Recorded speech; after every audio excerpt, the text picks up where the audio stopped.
Graça e a paz do Senhor, meus irmãos. Jonas 1, do 4 ao 17, diz assim: O Senhor, porém, fez soprar um forte vento sobre o mar, e caiu uma tempestade tão violenta que o barco ameaçava arrebentar-se. Todos os marinheiros ficaram com medo, e cada um clamava ao seu próprio Deus, e atiraram as cargas ao mar para tornar o navio mais leve. Enquanto isso, Jonas, que tinha descido ao porão e se deitara, dormia profundamente. O capitão dirigiu-se a ele e disse: Como você pode ficar aí dormindo? Levante-se e clame ao seu Deus. Talvez ele tenha piedade de nós e não morramos.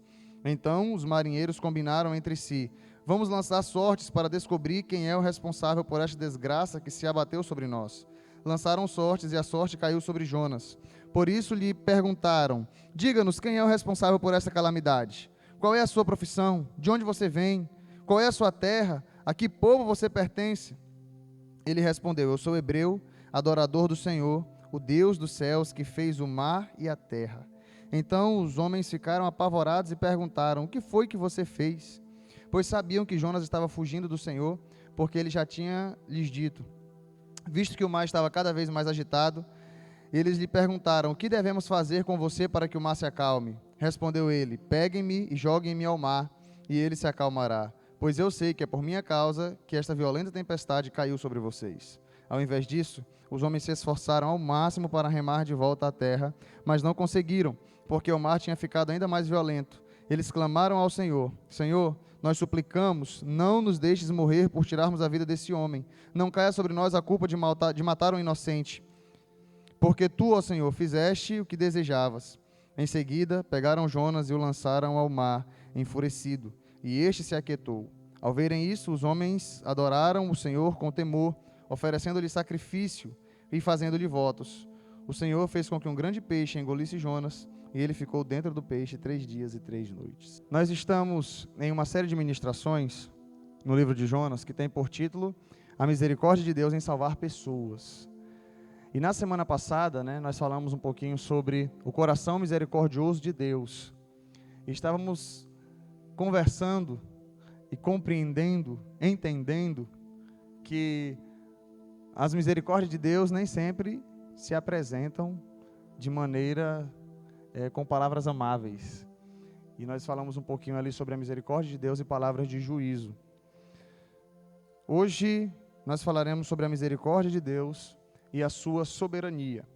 E tem uma frase de Thomas Brooks que diz o seguinte: a soberania de Deus é aquele cetro de ouro em sua mão, pelo qual ele faz todos se curvarem, seja por sua palavra, por suas obras, por suas misericórdias ou por seus juízos. Irmãos, nós podemos perceber que tudo que está acontecendo na vida de Jonas, nós lemos aqui a partir do versículo 4, os versos 1, 2 e 3, nós falamos aqui na semana passada, e apresentam o chamado, de Jonas para ir pregar em Nínive. Deus convocando Jonas, porque ele tinha uma dura mensagem para Nínive. A ira de Deus estava para ser derramada sobre aquela grande cidade, e Jonas deveria ir pregar lá. Mas a palavra do Senhor diz que Jonas foge e ele busca ir para Tarsis. Agora, Jonas estava fugindo da responsabilidade que Deus havia lhe dado, mas ele não estava fora do controle de Deus. Jonas ainda estava debaixo da potente mão do Senhor. E tudo o que acontece com Jonas estava sendo destinado ou estava debaixo do controle de Deus. Às vezes a gente pensa que a gente pode fazer algumas coisas que deixa assim Deus tão decepcionado que deixa a gente de mão. Engano seu. Sabe que existe um dilema, uma frase que diz assim: olha, se você não quiser, Deus levanta outro. Você já ouviu essa frase? Eu acho que ela não é muito verdadeira, não. Porque o que eu vejo na Bíblia é: se você não quiser, Deus vai fazer você querer. O que eu vejo na Bíblia é: se você não quiser, vai a contragosto. Porque a gente também conhece um outro ditado que é um pouco contraditório. Já ouviu aquela assim: olha, quem não vem pelo amor, vem pela dor? Só que a gente só usa muito no contexto de salvação, né? Não, isso é no contexto de salvação, pastor. E no contexto de chamado missionário, por que ela não pode valer? Se Deus te chama, filho, não corra não. Vai ser pior. Porque se você não vier pelo amor, você vai vir pela dor. Jonas ainda estava debaixo do controle de Deus. A mão do Senhor governa soberanamente todas as coisas, e é sobre isso que nós vamos falar. Como nós podemos ver a misericórdia e a soberania de Deus no texto em que nós lemos? Primeiro, eu gostaria de falar com os irmãos que a primeira lição que eu aprendo aqui é que existem ímpios que refletem a misericórdia de Deus mais do que muitos crentes. Existem ímpios, pessoas que não conhecem a Deus, pessoas que não servem a Deus, que refletem a misericórdia de Deus em muitas situações específicas, mais do que os próprios crentes. A gente leu aqui o texto, a gente viu o que aconteceu. Deus mandou uma tempestade sobre o barco, né, o navio onde Jonas estava, por conta da sua desobediência. Lançaram sortes e tal. No versículo 13 e 14, mostra os marinheiros tendo misericórdia de Jonas. Jonas não estava nem aí. Ele entrou, foi dormir. Começou uma tempestade terrível que Jonas sabia que era por causa dele. Ele não estava nem aí para os ninivitas. Pelo visto, ele não estava nem aí para o pessoal daquele barco. Mas o pessoal do barco estava aí com Jonas. Versículo 13 e 14, olha o que diz. Ao invés disso, os homens se esforçaram ao máximo, porque Jonas, olha o que Jonas havia dito a eles. Respondeu ele: peguem-me e joguem-me ao mar, e ele se acalmará.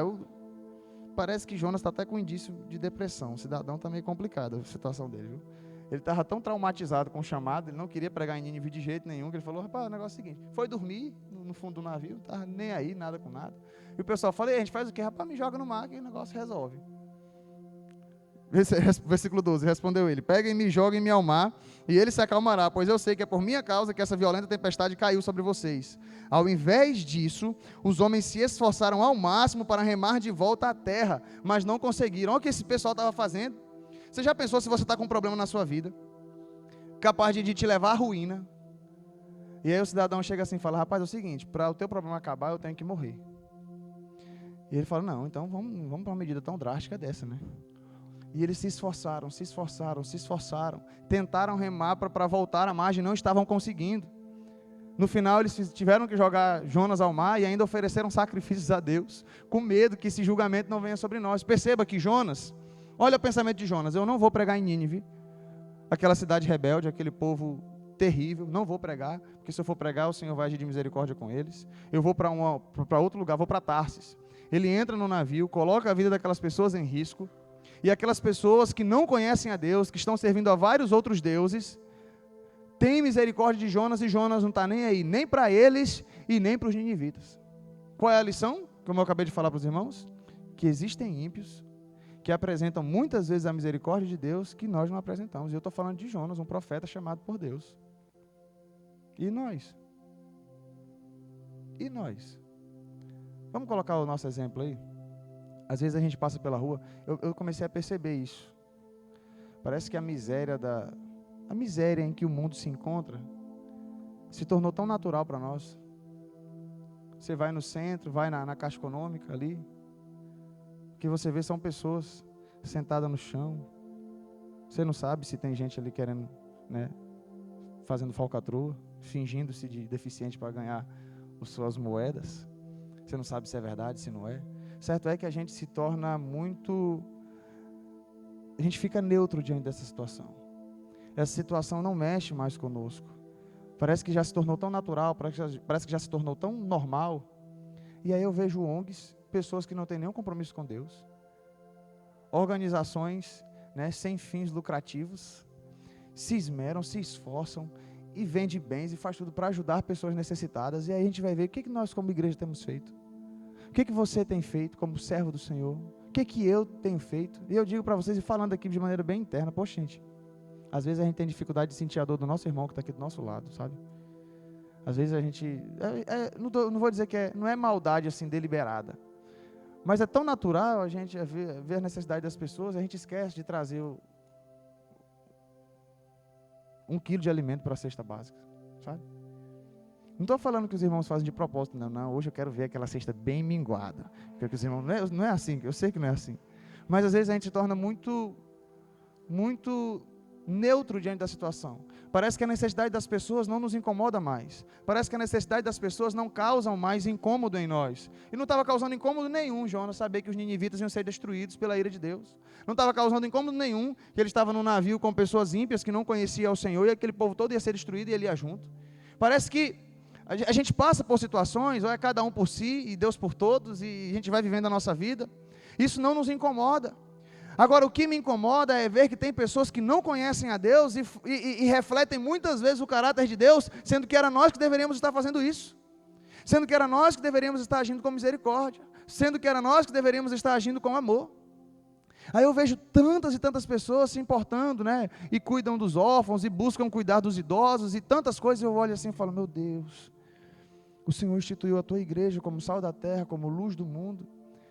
E nós estamos vendo organizações que não te conhecem, pessoas que não têm intimidade com o Senhor, se importando com o próximo. Ah, pastor, é porque essas empresas, eles têm que diminuir na receita deles. Alguns são assim. Eu estou falando de pessoas que cuidam pelo simples fato de cuidar e de sentirem prazer nisso, e de sentirem alegria nisso, e de sentirem satisfação nisso. Pessoas que tiram uma renda, às vezes eu fico vendo crente, né, não quer esse negócio de dízimo, não quer dizimar, não quer ofertar. Aí se você for ver as pessoas bem-sucedidas, quando estuda sobre essa questão de finanças, né, depois o irmão Jefferson pode falar sobre isso, os irmãos, eu estava dando uma analisada, todo mundo que fala sobre finanças, você separa uma parte para doação. Ah, se você é crente, tem a parte do dízimo, né, tem a parte das ofertas da igreja. Quem não é cristão, quem não tem religião alguma, é importante que você separe uma parte para doação. Irmãos, isso faz parte, é natural. A gente escutar pessoas que não conhecem a Deus falando sobre obra social, falando sobre obra de caridade. E muitas vezes nós, dentro da igreja, com a mão fechada, um negócio terrível. Os missionários, agora eles pararam com isso, porque é muito constrangedor, né? Mas antigamente os missionários tinham que fazer uma cena, né? Tinham que mostrar as crianças passando fome na África e tudo, para ver se conseguia oferta, senão não sensibilizava o povo da igreja. Né? Hoje em dia as agências missionárias já pararam com isso, falaram, não vamos fazer esse sensacionalismo não. Né? Vamos só apresentar a responsabilidade para a igreja precisa entender a responsabilidade. Nós precisamos ser misericordiosos. E quando eu vejo a situação de Jonas e a situação daqueles tripulantes, daqueles passageiros, naquele navio, tendo misericórdia daquele cidadão que estava entrando naquele barco para destruir a vida deles. Preste bem atenção nisso. Jonas entrou naquele barco sabendo que Deus poderia destruir a vida daquelas pessoas por conta da desobediência dele. Esses homens, eles poderiam ter raiva de Jonas. O que é que você está fazendo aqui? Se você conhece seu Deus, você sabe que isso aqui, tudo isso aqui está acontecendo por sua causa, por que você veio aqui? Eles poderiam nutrir raiva, ódio e falar, pois vamos jogar com todo prazer. Não é nem com dó, não, vamos jogar com prazer esse cidadão na água, porque ele está colocando a vida de todo mundo em risco. Você já pensou? Uma pessoa assim, infectada, espirrando na sua cara. Ei, meu irmão, mais educação, por favor. Não, eu quero que você fique doente também. que ilustração, né? Mas é quase isso. É a pessoa que parece que ela não está contente com a desgraça dela e quer colocar os outros na situação. Essas pessoas aqui estavam indo para o buraco junto com Jonas. Estavam morrendo juntamente com ele. O que eles deveriam fazer era, vamos nos livrar desse cidadão aqui, que vai todo mundo morrer por causa dele. Pelo contrário, eles agiram com misericórdia. Eles temeram a Deus. O temor aqui era de medo. Eles ficaram com medo de Deus por conta da situação de Jonas, por conta daquele homem. Sabe o que é mais lindo? O que eu acho interessante nesse texto é quando Jonas fala assim, eu sirvo a Deus. Olha o que ele diz aqui no versículo 9. Ele respondeu, eu sou hebreu, adorador do Senhor, o Deus dos céus, que fez o mar e a terra. Olha a autoridade de Jonas. Ele estava todo borocochô, mas olha a autoridade. Eu sou hebreu, adorador do Deus, criador, que fez o mar e a terra. Ou seja, o que ele está dizendo? Nós estamos aqui navegando na área dele. Porque os deuses pagãos, cada um tinha uma especialidade. Né? Os pagãos são assim, cada um tem uma especialidade. Jonas chega e arrebenta logo com tudo. O Deus que eu sirvo é que criou o mar e a terra. Ele é dono de tudo. Ele criou todas as coisas. O pessoal ficou com medo. Falou, esse cidadão é perigoso. É perigoso esse rapaz que entrou no nosso barco. mas eles agiram com misericórdia. Coisa que nós devemos fazer, coisa que Jonas deveria estar fazendo. Segunda coisa que eu aprendo nesse texto, e ao ver a soberania de Deus e o cuidado do Senhor, é que Deus transforma a maldição em bênção. Versículo 16. Ao verem isso, os homens adoraram o Senhor com temor, oferecendo-lhe sacrifícios e fazendo-lhe votos. Deus transforma a maldição em bênção, irmãos. Jonas estava desobedecendo ao Senhor. Jonas pegou um navio para Tarsis, que não tinha nada a ver a direção de Nínive. Estava indo para Tarsis, desobedecendo ao Senhor. E Deus estava fazendo com que aquela situação, com que naquela situação, pessoas conhecessem ao Deus Criador do mar e da terra. O Criador de todas as coisas. Deus fez com que Jonas evangelizasse a contragosto. Deus transformou maldição em bênção. Sabe o que eu fico refletindo? Quem foi que assumiu o trono depois de Davi? Salomão. Quem era a mãe de Salomão? Quem era Batseba? A mulher do adultério. A mulher do adultério. Quer dizer então, pastor, que se Davi não tivesse adulterado, Salomão não teria nascido? Exatamente.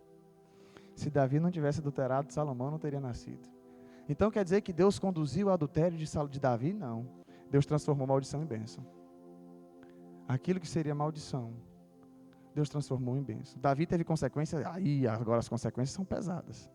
Consequências drásticas, Davi precisou pagar por conta do pecado dele. Mas o Salomão não tinha culpa dessa história. E Deus transformou a história, a situação. Deus transforma maldição em bênção. Paulo, quando estava preso, ele diz o seguinte: olha, as minhas cadeias têm servido para o progresso do Evangelho. Certo é que tem muitas pessoas aí que estão pregando, né, por inveja, acreditando que vão estar lançando agravos sobre a minha prisão. Mas, parafraseando, o que importa é que a palavra do Senhor está sendo pregada. Né? Sejam por motivos nobres ou não, o que importa é que a palavra do Senhor está sendo pregada. Quer ver um outro exemplo? Paulo e Barnabé discutiram, fizeram a primeira viagem missionária, isso você vai ver lá em Atos dos Apóstolos. Fizeram a primeira viagem missionária. Coisa linda, maravilhosa, festa linda, bênção, a viagem missionária. Voltaram. Marcos, o evangelista, que escreveu o evangelho, Marcos tinha ido com eles na viagem. Só que no meio da viagem, João Marcos, né? Sai fora. A Bíblia só diz que ele retornou e não fala o porquê. Quando eles vão voltar para a segunda viagem, né? Paulo ali e Barnabé, vamos voltar, confirmar as igrejas, ver como é que eles estão e tudo. Vamos, Paulo. Barnabé fala, vamos levar João Marcos. Paulo fala, não, a gente não leva não. Barnabé fala, vamos levar João Marcos. Paulo fala, não, esse que nos abandonou na primeira viagem? Não, senhor, não vamos levar ele não. Vamos levar pessoas úteis para o ministério. Pessoas que ficam abandonando no meio do caminho, a gente não leva não. A Bíblia diz que teve uma desavença tão grande entre Barnabé e Paulo, que a segunda viagem missionária foi assim. Paulo pegou Silas e foi fazer a viagem, por um lado.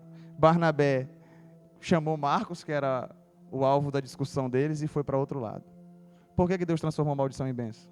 Em vez de uma caravana, agora tinha duas. Lá na frente, Paulo está dizendo assim, Marcos me é muito útil para o ministério. Lá na frente, Paulo reconheceu a utilidade do jovem Marcos, que ele estava sendo tão intransigente com o chamado dele.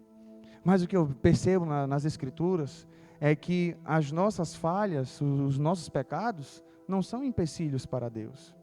Nós arcamos com as consequências daquilo que de ruim fazemos. Mas Deus é especialista em transformar a maldição em bênção. O que aconteceu aqui? Jonas, desobediente, indo para outro lugar. Era para pregar em Nínive, e depois ele foi. A gente vai ver isso aí no decorrer da história. Ele foi. Deus falou assim, olha só, era só Nínive que eu queria alcançar, né? Jonas foi querer fazer o trabalho mais difícil, mas acabou evangelizando um grupo a mais, que estava lá no barco. É assim que Deus faz, Ele transforma a maldição em bênção. Então, de repente, você pensa assim, vou fazer do jeito que eu quero. Não faça não, que vai ser mais difícil. Vai ser mais difícil para você. Vai trazer mais dor, vai trazer mais complicação. Mas Deus não perde tempo.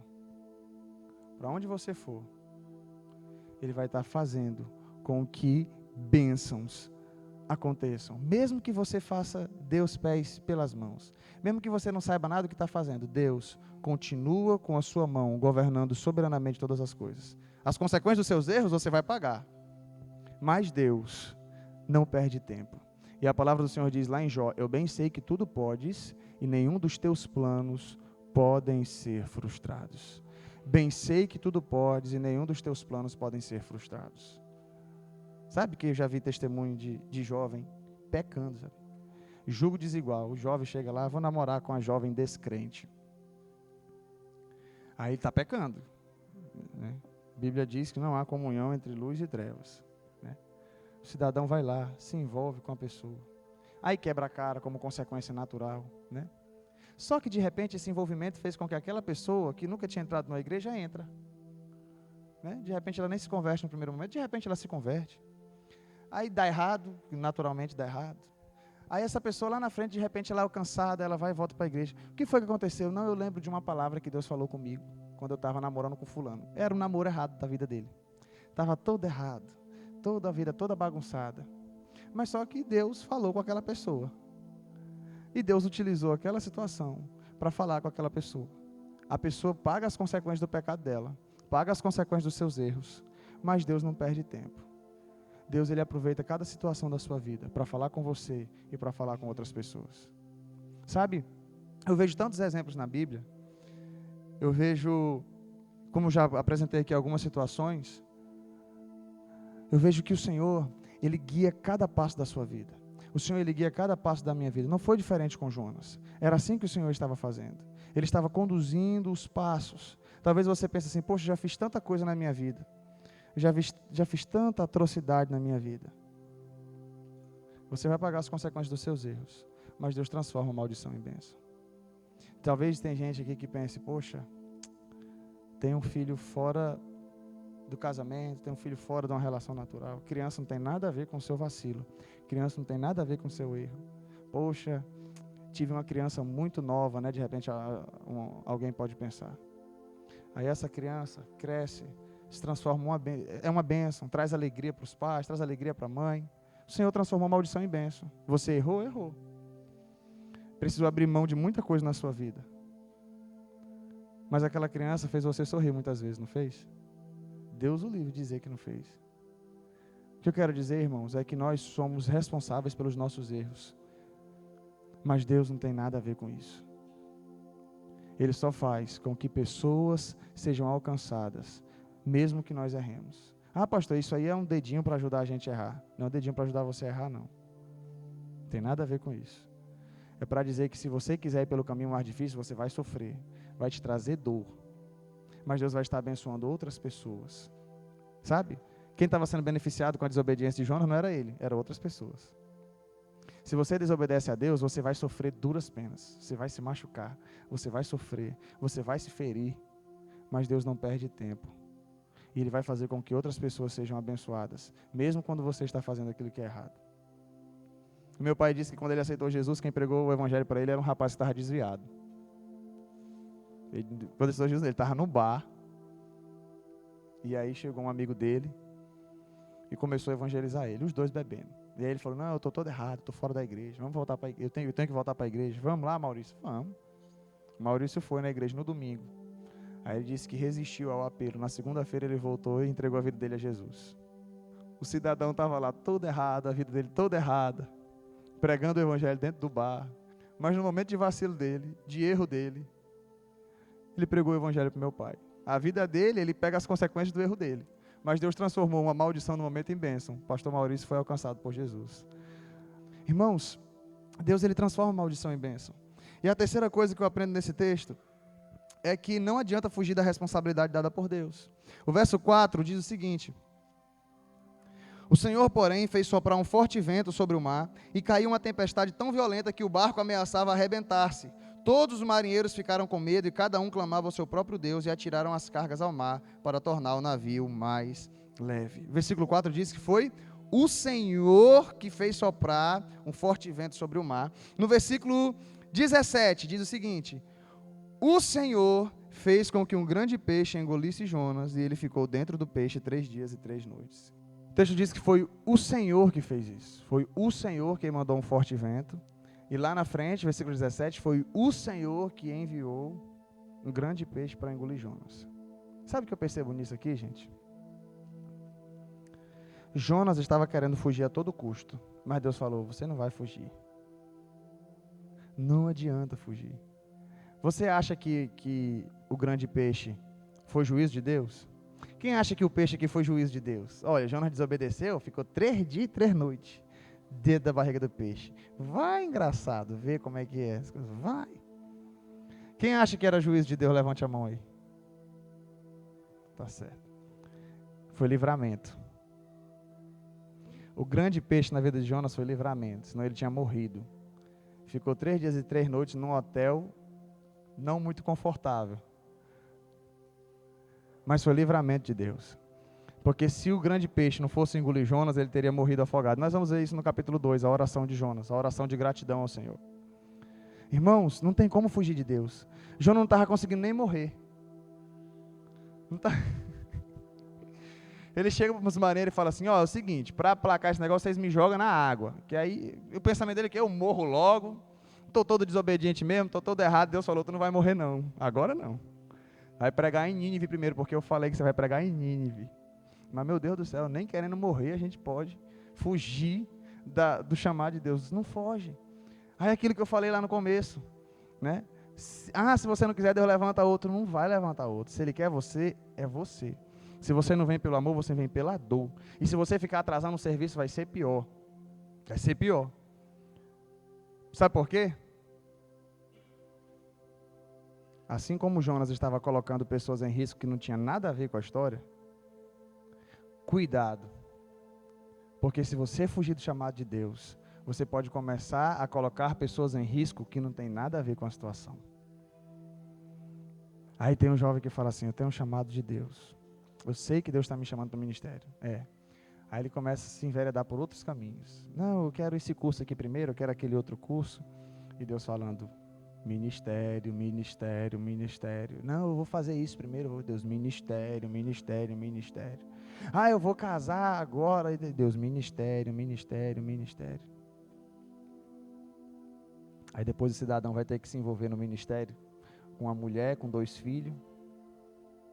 Aí ele chega aqui para a igreja e fala, Deus tinha me chamado quando jovem, né? Mas eu preferi formar a família primeiro, agora está mais difícil. Aí agora eu estou dependendo de ajuda dos irmãos. Ele podia ter ido jovem para o seminário.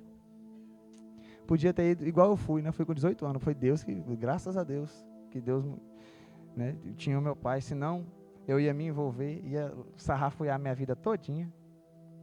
Ia colocar pessoas que não tinham nada a ver na história. Aí depois ia estar assim com cara de, pois é, né? Estou sofrendo agora porque Deus não desiste da gente. Mas Ele faz até você se render a Ele. Graças a Deus que eu não desobedeci como Jonas a esse ponto. Deus abençoou. Mas tem muitas pessoas que fogem do chamado do Senhor. E se o Senhor quer você, não adianta você fugir. Se o Senhor está te chamando, de repente o Senhor está falando aqui com você hoje. O Senhor de repente está falando algo ao seu coração hoje. Algo que Ele já falou com você há algum tempo e você tem fugido da presença dEle. Você tem fugido da ordem do Senhor. Você tem fugido do chamado do Senhor. Está fazendo de conta que não é com você. Quero dizer que Deus é misericordioso? E Deus é soberano. E Ele governa soberanamente todas as coisas. Ele mandou um forte vento para balançar o barco. Ele mandou um grande peixe para engolir Jonas. Lá na frente nós vamos ver Ele fazendo nascer uma árvorezinha para proteger Jonas do sol. Deus agiu de misericórdia para com Nínive. Irmãos, Ele faz tudo. Tolo é aquele que acha que pode dar um olé em Deus. Tolo é aquele que acha que pode dizer não para Deus. É porque a gente se acomoda muito naquela ideia do livre-arbítrio, né? A gente se acomoda muito. Cuidado com esse negócio do livre-arbítrio. Cuidado, porque Deus fala assim, você tem liberdade de escolha? Tem. Mas eu vou fazer você querer o contrário. Eu vou fazer você querer. Senhor, eu não quero pregar em Nínive, mas você vai sem querer. Senhor, eu não estou querendo, mas vai querer. Eu vou fazer você querer. Às vezes a gente é tão assim, né? O filho pequeno. Eu estou lembrando de mim quando eu era criança. Chegava assim, minha mãe ensinando, né? Os bons modos, a questão de educação, aquele negócio todo. Mamãe, eu quero um picolé. Por favor. Ela falou, não, você não vai chupar picolé agora. Mas eu estou pedindo por favor. Eu pensava que por favor era uma palavra mágica. Vocês eram assim também? Mas mãe, eu estou pedindo por favor, com favor, sem favor. Não tem picolé agora. Às vezes a gente acha que, assim, se os nossos pais têm uma moral assim com a gente, de dizer não, a gente não tem livre-arbítrio para, né? A gente acha que chega com Deus e fala assim, Senhor, assim, eu não estou muito afim não. Ele fala, mas vai fazer. Mas assim, eu não estou querendo não, sabe? Não estou nem aí. Vai fazer. Mas, será que Deus é assim, gente? Deus é assim. Bem sei que tudo podes e nenhum dos teus planos podem ser frustrados. Se Deus escolheu você, se Deus quer você, é você que Ele vai usar. E deixe de ficar fazendo charminho. Deixe de ficar dizendo que vai no seu tempo e que os seus sonhos, os seus projetos são esses. Não fuja não, que vai ser pior. Não corra não. Deus tem coisas grandes para fazer na sua vida e através da sua vida. Tolo é a gente achar que os nossos planos são melhores para nós, né? O Jonas, na brincadeirinhazinha dele, se Deus falasse assim, Jonas, é isso que tu quer, meu filho? Então morre afogado. Ele ia morrer afogado. Mas ele não faz o que ele quer, ele não se manda, então ele teve que pregar, e a gente vai ver isso na continuação, nas cenas dos próximos capítulos. Eu gostaria que ficasse marcado aqui hoje, no seu coração, no meu coração, que Deus é misericordioso e Ele é soberano. E tudo acontece debaixo da sua potente mão. Tudo acontece debaixo da poderosa mão de Deus. Eu não sei quais são as circunstâncias da sua vida. De repente você tem fugido da presença do Senhor, tem metido os pés pelas mãos em algumas situações, e se você ainda está aqui e ainda tem a oportunidade de pregar o Evangelho, é porque Deus transforma maldição em bênção. Se o Senhor não permitiu que a sua vida virasse um caos, uma catástrofe, por estar desobedecendo muitas vezes, sabe? Agora, falando do chamado para a salvação, não é nem do chamado necessariamente específico de evangelização, porque quando a gente é chamado para a salvação, a gente já recebe o chamado missionário. Não pense você que o que você pode receber é um chamado específico. No caso de Jonas, ele estava recebendo um chamado específico para Nínive, né? De repente, Deus pode te ter um chamado específico para alguma outra localidade. Mas no dia que você diz assim, eu quero Jesus na minha vida, você está dizendo, eu sou um missionário. Ide e fazei discípulos de todas as nações, batizando-os em nome do Pai, do Filho e do Espírito Santo, ensinando-os a guardar tudo o que eu vos tenho ensinado. Então você é um missionário. Eu estou olhando aqui para vários missionários. De repente você ainda vai ter um chamado específico para algum lugar. Deus pode levar alguns aqui para algumas comunidades indígenas, Deus pode levar outros aqui para outros países. Mas eu tenho certeza que todos aqui, no mínimo, são chamados para o contexto local. Ser um missionário onde você está. Pregar o Evangelho onde você está. Então, de repente você ainda não fez uma aliança com Jesus. Aí fica brincando, aí fica fugindo para cá e para lá. Fugindo de Deus. Fugindo do chamado de salvação. E, consequentemente, missionário. Se o Senhor está te preservando, se o Senhor está fazendo com que você esteja aqui hoje, sentado, ouvindo a mensagem, é porque Ele está transformando maldição em bênção. Talvez tem gente que já andou nos bares, já passou por tanta situação, já passou por momentos em que deveria morrer. Você deveria estar nesse momento numa sepultura. Mas Deus preservou a tua vida. Assim como Ele preservou a vida de Jonas, porque Ele é perito em transformar maldição em bênção. De repente você tem fugido, e tem fugido. Mas o Senhor está te dizendo, eu quero você. E você vai vir nem que seja pela dor. Agora, você tem colocado pessoas em risco. Pessoas que estão à sua volta, que não tem nada a ver com a sua teimosia, que não tem nada a ver com a sua desobediência. Venha logo. Venha logo que eu estou te esperando. O Senhor quer te usar. O Senhor quer te usar grandemente. Você que ainda não fez uma decisão com Ele. E você que já é servo do Senhor. Você que já conhece Jesus, o Senhor quer nos usar grandemente para transmitir a sua misericórdia, entendendo que Ele é soberano e que nada foge do seu controle. Amém? Vamos ficar em pé?